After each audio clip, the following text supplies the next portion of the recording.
Hey viewers and friends, Andrew back again for another update. Yet another DVD and Blu-ray update for the month of December. So I'm just going to get straight into it. A pretty good mix of Blu-ray and DVDs and a bit of a mixture in terms of genre, although mostly horror and mostly slasher. We're going to start with the blues first. So first up we have Silent Night. Not really going to talk too much about the movie because I've done a separate review on it, so if you haven't seen it and you want my in-depth opinions on this movie, check that video out.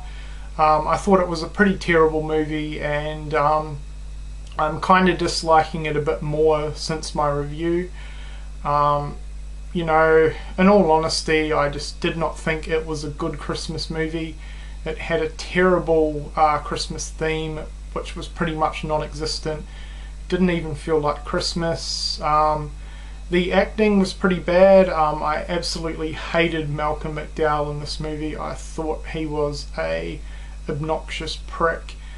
The kills, there was only really one decent kill, to be honest, with the wood chipper. The rest of them didn't really look too good, but yeah, after thinking about it a bit more and discussing this movie with a few people, I really didn't enjoy it at all, and it's probably my biggest disappointment in terms of a horror movie for this year, so stay well away from Silent Night.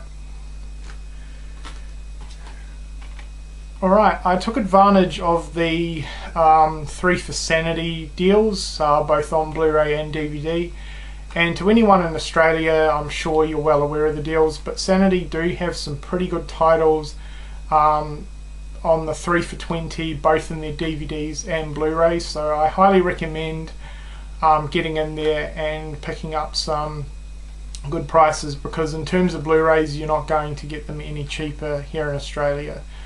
So I picked up 6 titles all up for $40, which isn't too bad. So the first one is Outbreak on Blu-ray. I'm pretty sure I've never seen this movie before, although it does sound kind of familiar. But I look forward to checking it out. It does sound really good, and it's got a really solid cast.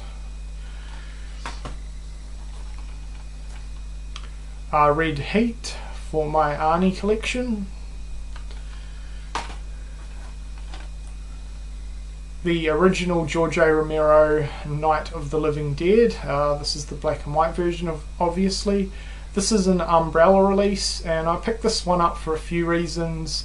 I already owned the UK Blu-ray release, but I love Umbrella.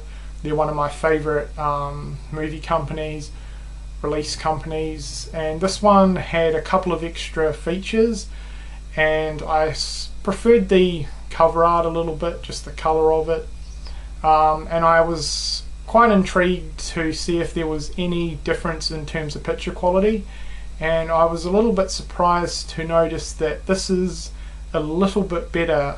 It has slightly less grain in some of the shots, so you know, there's really no difference, or not much difference at all, but I did notice this Umbrella Blu-ray release has slightly less grain, so yeah.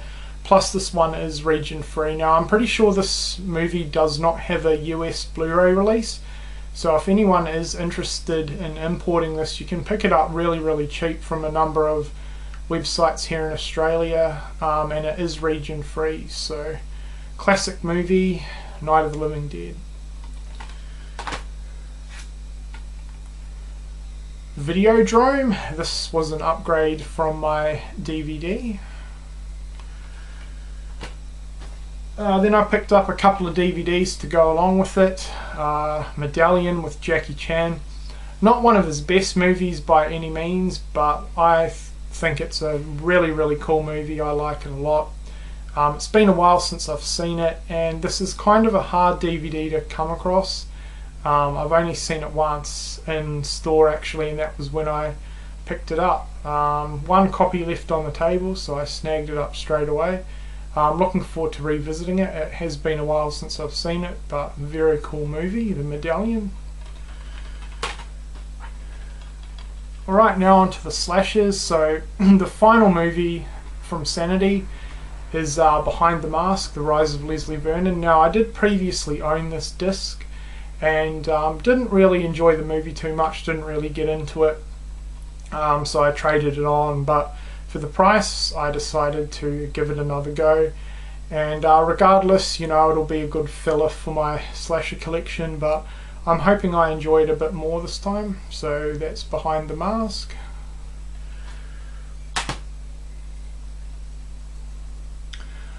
Next we have some imports from Amazon. The first one's Bloody Bloody Bible Camp. Now, I'm sure a lot of you remember that I actually got a screener copy of this movie from the producer and I reviewed it.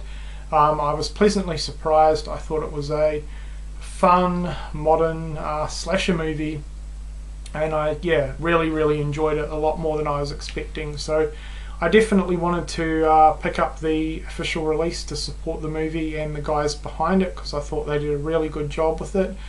This one, if you're easily offended, stay well away from it.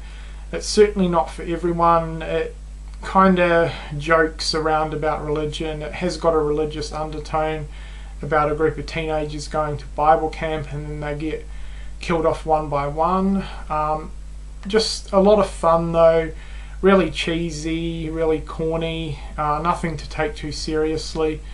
But yeah, I just really enjoyed it a lot. So I do recommend Bloody Bloody Bible Camp, but it isn't for everyone. Next we have Spirit Camp, which is a modern slasher, a modern cheerleader slasher flick. This wasn't too bad, pretty decent, nothing amazing. It was very predictable. I pretty much worked out who the killer was very early on in the movie, and you know, I wasn't wrong. It was exactly who I thought it was, but still had a lot of fun with it nonetheless. You know, there's nothing really spectacular about any part of the movie. The characters are pretty stock standard, as are the kills, but you know, for a fun, cheesy time, I did enjoy it. I kind of wish that there'd been more characters and a higher body count, because that cheerleader camp, like this cheerleading squad, went to a training camp run by a couple of professional cheerleaders, and there was only like half a dozen girls in the squad, so I was kind of expecting more people at the camp, but whatever, you know, it is what it is, and I thought it was a pretty decent movie. So Spirit Camp. Next we have a low budget modern slasher called the Terrafactor. I do not recommend this at all. I thought it was pretty terrible. The premise sounded pretty cool. It basically has a couple of killers in this movie. The main killer, William Wilcox, he's escaped from a mental hospital after previously slaughtering a bunch of people. He spent time in the hospital. He escapes, goes back to his old house, and returns to his killing, goes on another killing spree.